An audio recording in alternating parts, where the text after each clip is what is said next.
इस पूरी दुनिया में जितने भी महानतम लीडर्स हैं, ग्रेटेस्ट लीडर्स हैं, उन सब में एक कॉमन स्किल होती है और वो है कम्युनिकेशन स्किल। यानी कि दुनिया में जितने भी बड़े बड़े लीडर्स हैं उनमें हो सकता है अलग अलग स्किल हो, लेकिन एक स्किल ऐसी है जो उसको महान बनाती है और वो है कम्युनिकेट करने की स्किल, बातचीत करने की कला। अगर आपने कम्युनिकेशन सीख लिया तो मानो आपने सफलता की 90% जंग जीत ली। और बात करें अगर नेटवर्क मार्केटिंग की, फॉरएवर लिविंग प्रोडक्ट की, तो ये तो पूरा बिजनेस ही कम्युनिकेशन पर टिका हुआ है। अगर आप इन्विटेशन करते हैं, 50 लोगों को कॉल करते हैं और आपको ऐसा लगता है कि उसमें से एक भी व्यक्ति मेरे वेबिनार में नहीं आता, इसमें सबसे बड़ी प्रॉब्लम है कि आपने अपनी कम्युनिकेशन पर काम नहीं किया, आपने अपनी बातचीत करने की कला पे काम नहीं। अगर आपको ऐसा लगता है कि मैं बहुत सारे प्रोस्पेक्ट को फॉलोअप तो कर लेता हूं लेकिन वो बिलिंग तक नहीं पहुंचता, तो इसमें भी सबसे बड़ी प्रॉब्लम है कि आपने अपनी कम्युनिकेशन को बेटर नहीं किया। आपकी कम्युनिकेशन अच्छी नहीं है, इसीलिए वो प्रोस्पेक्ट आपके साथ बिलिंग नहीं करता है, आपके साथ क्लोजिंग नहीं करता है। आप लीड जनरेट करोगे तो आपको कम्युनिकेशन चाहिए,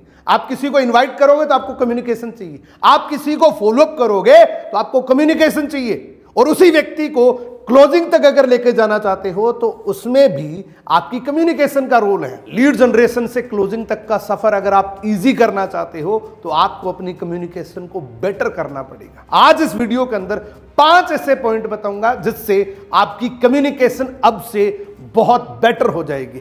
आप अभी एक वीडियो बना के देख लो और इस वीडियो को देखने के बाद और इन चीजों को फॉलो करने के बाद अगले 15 दिन के बाद एक और वीडियो अगर आप बनाओगे तो जमीन आसमान का अंतर आएगा। सबसे पहला पॉइंट है हैव करेज टू से। हिम्मत रखनी पड़ेगी आपको बोलने में, तभी आप कम्युनिकेशन में मास्टर बन पाओ। कम्युनिकेशन में दुनिया भर की ट्रेनिंग ले लो, दुनिया भर की किताबें पढ़ लो, जब तक हिम्मत नहीं रखोगे बोलने की तब तक आप कम्युनिकेशन में कभी मास्टर नहीं बन सकते। एक कल्पना करिए, एक सोल्जर है जिसके पास दुनिया के आधुनिक वेपन्स है, दुनिया भर की ट्रेनिंग है उसके पास, लेकिन उसको चलाने की हिम्मत नहीं है। अगर वो जंग में खड़ा है, उसके पास कितने भी अच्छे हथियार है, कितनी भी अच्छी ट्रेनिंग है, अगर उस वेपन को चलाने की उस सोल्जर में हिम्मत नहीं है तो सामने वाला हो सकता है बिना किसी वेपन के भी उसके ऊपर हमला कर सकता है। ठीक इसी तरीके से कम्युनिकेशन की सबसे पहली शुरुआत होती है हैव करेज टू से।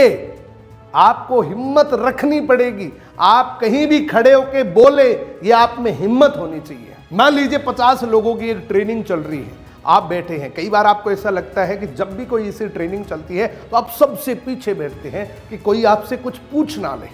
इसकी जगह आपको ये करना चाहिए कि आप हाथ खड़ा करके पूछे कि ये पॉइंट मेरे को समझ में नहीं आया है। वहां से आप में हिम्मत आती है, वहां से आपको कॉन्फिडेंस आता है। एक बार अगर आप डरते हुए भी बोलेंगे तो नेक्स्ट टाइम आप में हिम्मत आएगी। मान लीजिए आपका कोई वेबिनार चल रहा है, आपको ऐसा लगता है कि सीनियर कहीं मेरे को इनवाइट ना कर दे, सीनियर कहीं मेरे को ना बोल दे कि आप भी अपना इंट्रोडक्शन दो। ये डर आपको खत्म करना पड़ेगा अगर आप कम्युनिकेशन में बेटर बनना चाहते हैं। इवन मैं तो आपको कहता हूं आप अपने मेंटोर को फोन करो, उनको बोलो कि आपके वेबिनार की होस्टिंग मैं करूंगा, आपको इन्वाइट मैं करूंगा। इसीलिए बहुत सारे मेंटोर्स आपको ये बोलते हैं कि आप शुरुआत में मुझे इनवाइट करो ताकि आपका डर खत्म हो, ताकि आप में हिम्मत आए, ताकि आप कॉन्फिडेंस के साथ बात कर सके। बात की शुरुआत का कॉन्फिडेंस आपके अंदर से आता है, बाहर से कहीं से नहीं मिल सकता। ये शुरुआत है कम्युनिकेशन की। जब तक ये नहीं करोगे दुनिया भर की कितनी भी ट्रेनिंग ले लो कोई फायदा नहीं है। सो आज के बाद एक नियम बना लो, जब भी किसी से बात करोगे कॉन्फिडेंस से बात करोगे, आंखों से आंखें मिलाकर बात करोगे। सामने वाला चाहे कितने भी बड़े लेवल पर है, वो है तो एक इंसान ही ना, उसने भी एक दिन शुरुआत करी होगी। ये बातें ध्यान में रखते हुए सामने वाले के साथ बात शुरू करनी है, वो भी कॉन्फिडेंस से। जब आपको ऐसा डर लगता है ना कि मैं इससे बात करूं कहीं मेरी जुबान ना लड़खड़ा जाए, यही सबसे बड़ी प्रॉब्लम है। इसी वजह से आप उसके सामने बात नहीं कर पाते हैं। जस्ट थिंक अबाउट, मान लीजिए आपके मेंटोर ने आपको एक टॉपिक दे दिया कि आपको अपना इंट्रोडक्शन देना है। आपको डर लगता है कि यार कहीं मैं कुछ गलत ना बोल दूं। गलत क्या है? आपको अपना नाम बताना है, बैकग्राउंड बताना है, इस इंडस्ट्री में आप कब आए, इसमें क्या गलत हो सकता है। आप ये सोचो कि मैं अपने दोस्त के सामने बोल रहा हूं। अगर आपको कोई टास्क दे दे कि आपके दोस्त के सामने आपको बोलना है, तो क्या आपकी जुबान लड़खड़ाएगी? क्या आपको डर लगेगा? क्या आपको हेजिटेशन होगी? नहीं होगी। क्यों? क्योंकि आप उसके साथ कंफर्टेबल है बात करने के लिए, क्योंकि आपको पता है कि मेरा दोस्त है और मुझे किस लैंग्वेज के अंदर बात करनी है। प्रॉब्लम तब होती है जब आप मेंटोर के सामने बात करते हैं। इस प्रॉब्लम को जानबूझकर खत्म करना पड़ेगा। कैसे होगी? कॉन्फिडेंस से होगी। एंड कॉन्फिडेंस कैसे आएगा? मान लीजिए आपको किसी भी टॉपिक पर बोलना है, उस टॉपिक की पूरी तैयारी आपके पास होनी चाहिए, तभी आपके अंदर वो कॉन्फिडेंस आएगा। नहीं तो आपको हेजिटेशन होगी कि कहीं मैं अटक ना जाऊं, इस टॉपिक में पूरा परफेक्ट नहीं हूं, मैं बीच में कहीं अटक ना जाऊं। अपनी कम्युनिकेशन को बहुत बेटर करने के लिए दूसरा पॉइंट, लिसन केयरफुली। आपको ध्यान से सुनने की आदत लगानी पड़ेगी, खुद के अंदर हैबिट को डेवलप करना पड़ेगा किसी को केयरफुली लिसन करने की। बहुत सारे लोग होते हैं जो सुनने की एक्टिंग करते हैं, सुनते एक्चुअल में नहीं है। मोर देन 90% लोग सिर्फ बोलना पसंद करते हैं, सुनना नहीं। जबकि अगर आप कम्युनिकेशन में बेटर बनना चाहते हैं, अगर आप अपनी कम्युनिकेशन को बेहतरीन करना चाहते हैं, तो आपको यह काम डबल करना पड़ेगा। देखो, बोलने के लिए एक मुंह है, सुनने के लिए दो कान है, दो रिसीवर है। तो क्या करना पड़ेगा? डबल सुनना पड़ेगा, सिंगल बोलना पड़ेगा। यानी कि 1 गुना बोलना है, 2 गुना सुनना है, तो आप कम्युनिकेशन में मास्टर बन पाएंगे। अगर आप ध्यान से सुनेंगे ही नहीं तो किसी के साथ बेटर कम्युनिकेशन कर ही नहीं सकते। बहुत सारे लोग ऐसे होते हैं जो सामने वाले को सुनते ही नहीं है, सामने का इमोशन मैच ही नहीं करते और वो बोलना शुरू हो जाते हैं, और वही आपकी कम्युनिकेशन को सबसे खराब करता है। यही आपकी कम्युनिकेशन का सबसे बड़ा ड्रॉबैक है। So listen carefully and match the emotions. जब तक आप इमोशन को मैच करना नहीं सीखोगे, तब तक आप किसी भी व्यक्ति के साथ एक बेटर कम्युनिकेशन नहीं कर सकते। एक एग्जांपल लेते हैं, मान लीजिए आपके 4 दोस्त हैं जो बात कर रहे हैं किसी एक्साइटिंग न्यूज की, किसी खुशी की बात कर रहे हैं, और वहां पर जाके आपने कोई इमोशनल बात कर दी, तो हो सकता है वहां का माहौल खराब हो जाए। सिमिलरली वहां पर कोई सैड न्यूज चल रही है, कोई दुख भरी बात चल रही है, और वहां पर जाकर आपने कोई एक्साइटिंग न्यूज दे दी, तो भी वहां का माहौल खराब हो सकता है। तो जब भी किसी को सुनना है, जब भी किसी से बात करनी है, तो सबसे पहले उसके इमोशंस को मैच करना है। आप ध्यान से सुनोगे तो उस इमोशन को मैच कर पाओगे, तो उस माहौल को आप समझ पाओगे। सो किसी भी व्यक्ति के साथ अगर आप हेल्दी रिलेशनशिप बिल्ड करना चाहते हैं, तो सामने वाले को ध्यान से पहले सुनना पड़ेगा, उसके साथ उसी तरीके से बात करनी पड़ेगी, इमोशंस को मैच करना पड़ेगा। तीसरा पॉइंट है प्रैक्टिस। इस दुनिया में जितने भी मोटिवेशनल स्पीकर हैं, जितने भी स्पिरिचुअल स्पीकर हैं, उन्होंने सबसे पहले प्रैक्टिस करी थी, और प्रैक्टिस से ही वो बहुत परफेक्ट बने हैं। अगर आप परफेक्ट बनना चाहते हैं तो आपको प्रैक्टिस करनी पड़ेगी। अब बोलने की प्रैक्टिस कैसे करनी है? किसी भी काम को जब आप बार बार करते हैं और एक पॉइंट ध्यान में रखते हुए करते हैं कि अब की बार मैं इस गलती को नहीं दोहराऊंगा, वही एक्चुअल में प्रैक्टिस है। किसी गलती को बार बार रिपीट करना वो प्रैक्टिस नहीं माना जाता। इसके लिए सबसे बेस्ट क्या करना है? आप एक रिकॉर्डिंग चालू कर लो। जहां कहीं भी बात करने के लिए आप जा रहे हो, आप कोई वेबिनार में बोल रहे हो, तो आप अपनी खुद की एक रिकॉर्डिंग करो। उसके बाद आप ध्यान से उसको सुनो और ये एनालिसिस करो कि मेरी इसमें कौन सी गलती थी, कौन सा शब्द मैंने गलत बोला है। उस पर्टिकुलर मिस्टेक को दोबारा रिपीट ना करो। आपकी कम्युनिकेशन जर्नी में ये 3 स्टेज आने वाली है। सबसे पहली स्टेज है रॉ वर्ड्स।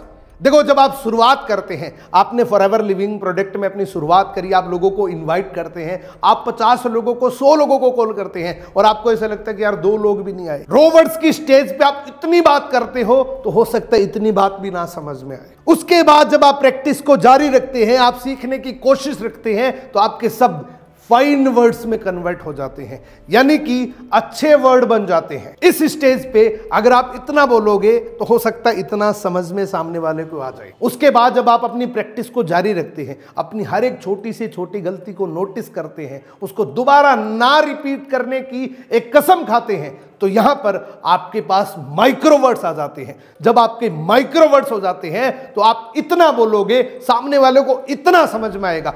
इस स्टेज पे, माइक्रोवर्ड्स की स्टेज पे अगर आपने 10 लोगों को कॉल किया है तो 10 के 10 लोग आपके वेबिनार में आएंगे, आपका वेबिनार देखेंगे, समझेंगे, क्योंकि आपने कम्युनिकेट बहुत अच्छे से किया था। कम्युनिकेशन में प्रॉब्लम है, तभी लोग आपके साथ नहीं आते हैं, तभी लोग आपके इनविटेशन करने के बावजूद भी आपके वेबिनार में नहीं आते हैं। 4th point, pitch and pace. क्या बोला है ये इंपॉर्टेंट नहीं है, कैसे बोला है ये सबसे ज्यादा इंपॉर्टेंट है। यानी कि आपके शब्दों की डिलीवरी कैसी है ये बहुत मैटर करता है। आपने किसी स्क्रिप्ट को पढ़ा ये मैटर नहीं करता, उस स्क्रिप्ट को आपने बोला कैसे, उन शब्दों को डिलीवर कैसे किया ये बहुत मैटर करता है। मान लीजिए मैं अभी आपके सामने बोलूं, हाँ जी नमस्कार दोस्तों, आज इस वीडियो में बात करेंगे कम्युनिकेशन स्किल्स के बारे में। और कम्युनिकेशन एक बहुत बड़ी कला होती है जो किसी भी आदमी को महान लीडर बना सकती है। ये कम्युनिकेशन है ही नहीं। अब जो मैंने बोला है ये कम्युनिकेशन नहीं है। बहुत सारे लोगों को भ्रम होता है कि जब मैं फास्टली बोलने लग जाऊंगा तो मेरी कम्युनिकेशन बेटर हो जाएगी। तो याद रखना, कम्युनिकेशन फास्ट बोलने का पार्ट नहीं है, तो धीरे बोलना है। हाँ जी नमस्कार दोस्तों, आज इस वीडियो में बात करेंगे कम्युनिकेशन के बारे में। ये कम्युनिकेशन है? नो, ये भी कम्युनिकेशन का पार्ट। तो क्या लाउडली बोलना कम्युनिकेशन है? हाँ जी नमस्कार दोस्तों, आज इस वीडियो में बात करेंगे, यह भी कम्युनिकेशन नहीं है। लो बोलना भी कम्युनिकेशन नहीं है। तो फिर कम्युनिकेशन क्या है? कम्युनिकेशन इन चारों चीजों का एक समावेश है। आपको तय करना होगा कहां पे स्लो बोलना है, कहां पे फास्ट बोलना है, कहां पे लो बोलना है, कहां पे लाउडली बोलना है। कौन सा शब्द लो बोलने से ज्यादा अच्छा लगेगा, कौन सा शब्द लाउडली बोलने से ज्यादा अच्छा लगेगा, कौन सा शब्द आप जब स्लोली आप बताएंगे तो अच्छा लगेगा, और कौन सा शब्द है जो आप फास्टली बोलेंगे तो अच्छा लगेगा। इन चारों चीजों का एक समावेश है। जिस दिन ये गेम समझ में आ गया उस दिन आप कम्युनिकेशन में बहुत बेटर बन जाएंगे, और इसको भी आप प्रैक्टिस से सुधार सकते हैं। आज आप अपनी खुद की रिकॉर्डिंग करना, अपने मोबाइल के अंदर रिकॉर्डर ओपन करना और खुद की एक वॉइस रिकॉर्ड करना। अगर वो इस तरीके से है तो कम्युनिकेशन अच्छी नहीं है। अगर वो इस तरीके से है तो आपकी कम्युनिकेशन में एंगेजमेंट है। बहुत सारे स्पीकर्स को आपने देखा होगा, 500 लोग शुरू में जुड़ते हैं, जब तक मीटिंग एंड होती है तो 300 लोग बचते हैं। उसमें प्रॉब्लम क्या है? उसमें प्रॉब्लम है कि वो जो सामने वाला स्पीकर बोल रहा है ना, वो इरिटेटिंग है। उनकी वॉल्यूम में हो सकता है या तो वो धीमे बोल रहे हैं, वो तेज बोल रही है, वो स्लो बोल रही है, या वो फास्ट बोल रहा है। कोई ना कोई प्रॉब्लम है। तो क्या बोला ये इंपॉर्टेंट नहीं है, कैसे बोला ये इंपॉर्टेंट है। इसका एक बहुत प्रैक्टिकल एग्जांपल देखते हैं। ये लाइन पढ़िए, छोटी सी 3 शब्दों की लाइन है। रोको मत, जाने दो। मानो मेरे पास कोई एक व्यक्ति है और मैं घर पे ये बोल रहा हूं, उस व्यक्ति को रोको मत, जाने दो। तो मैंने क्या बोला कि जाने दो, रोक मत लो। इसी लाइन को मैं अगर इस तरीके से बोलूं, रोको मत, जाने दो, तो मानो मैंने जस्ट उल्टा बोल दिया। लाइन एक ही है लेकिन कैसे बोला ये ज्यादा इंपॉर्टेंट है। क्या बोला ये उतना नहीं, कैसे बोला ये ज्यादा इंपॉर्टेंट है। तो अब बात समझ आ रही है कि इनविटेशन करने के बावजूद भी लोग आपके वेबिनार में क्यों नहीं आते। हो सकता है अगर एक छोटी सी 3 शब्दों की लाइन के अंदर मतलब बिल्कुल उल्टा निकल सकता है, तो आप जो 3 मिनट की कॉल करते हैं उसमें हो सकता है आप ये बोल रहे हैं। बोल तो आप इंटेंशनली तो ये बोल रहे हैं कि आज शाम के 6 बजे एक वेबिनार है, उसमें आपको आना है, लेकिन उसको सुनाई ये दे रहा है कि आज शाम के 6 बजे वेबिनार है, तुम मत आ जाना। ये भी तो हो सकता है। अगर इस छोटी सी लाइन का इतना उल्टा मतलब निकल सकता है तो आप 2-3 मिनट बात करते हैं, उसका क्यों नहीं। तो ये बार बार आप प्रैक्टिस करें कि आप अपने शब्दों को डिलीवर कैसे करें। और इसमें एक चीज और हेल्प कर सकती है, आज के बाद टीचर एटीट्यूड से सुनना। कोई भी ट्रेनिंग आप ले रहे हैं, वो ट्रेनिंग तो लेनी है, उसमें जो चीजें बता रहे हैं वो तो समझनी है, लेकिन एक चीज और ध्यान रखनी है कि वो सामने वाला स्पीकर बोल कैसे रहा है, उसको एनालिसिस करो। अगर वो बहुत अच्छा बोल रहा है तो उन चीजों को आपके अंदर इंप्लीमेंट करो। अगर वो अच्छा नहीं बोल रहा है तो भी आप उससे सीख सकते हो कि ऐसा मुझे नहीं बोलना है। अब बात करते हैं आखिरी पॉइंट की, जो आपकी कम्युनिकेशन में 4 चांद लगा सकता है। अगर ये पॉइंट आपने फॉलो नहीं किया तो आप कम्युनिकेशन में मास्टर बन ही नहीं सकते। अगर बन भी गए तो इफेक्टिव कम्युनिकेशन आपकी नहीं हो सकती। जब आप किसी से आई कांटेक्ट करके बात करोगे तो ही वो आपकी कम्युनिकेशन इफेक्टिव होगी, तो ही वो आपकी जो कॉन्वर्जेशन है वो इफेक्टिव होगी। देखो ये भी गलत है कि आप अपनी नजरें नीची करके बात करो, हाँ जी आज हम इस प्लान के अंदर ये डिस्कशन करने वाले हैं। और ये भी गलत है कि आप सामने वाले के सामने ये टकटकी लगा के ही बैठ जाए, आप अपनी पलक को भी नहीं झपका रहे, ये भी आपका आई कांटेक्ट नहीं है। तो एक जेंटल आई कांटेक्ट होना चाहिए। मान लीजिए आपके सामने 50 लोग बैठे हैं तो घूमता हुआ आई कांटेक्ट आपका होना चाहिए। मान लीजिए एक व्यक्ति है तो उसके सामने कितना आई कांटेक्ट आपको रखना है, ये बहुत मैटर करता है। देखो बहुत सारे लोगों को मैं देखता हूँ जब वो वीडियो बनाते हैं तो सामने वाले कैमरे से शूट करते हैं तो उसकी पलकें नीची होती हैं, तो मानो कि आपकी एंगेजमेंट उस ऑडियंस के साथ नहीं है। इसकी जगह या तो आप बैक कैमरे से शूट करो, या फिर अगर फ्रंट कैमरे से भी शूट कर रहे हो तो स्क्रीन के सामने खुद को कभी मत देखो, आप उस कैमरे को देख के बात करो। तो उससे ऐसा लगेगा कि आप मेरे से बात कर रहे हो। अगर आपका मैं वीडियो देख रहा हूं तो मुझे ऐसा लग रहा है कि मैं आपसे बात कर रहा हूं, जैसे मैं अभी आपसे बात कर रहा हूं। सुन रहे हो ना मेरे को आप?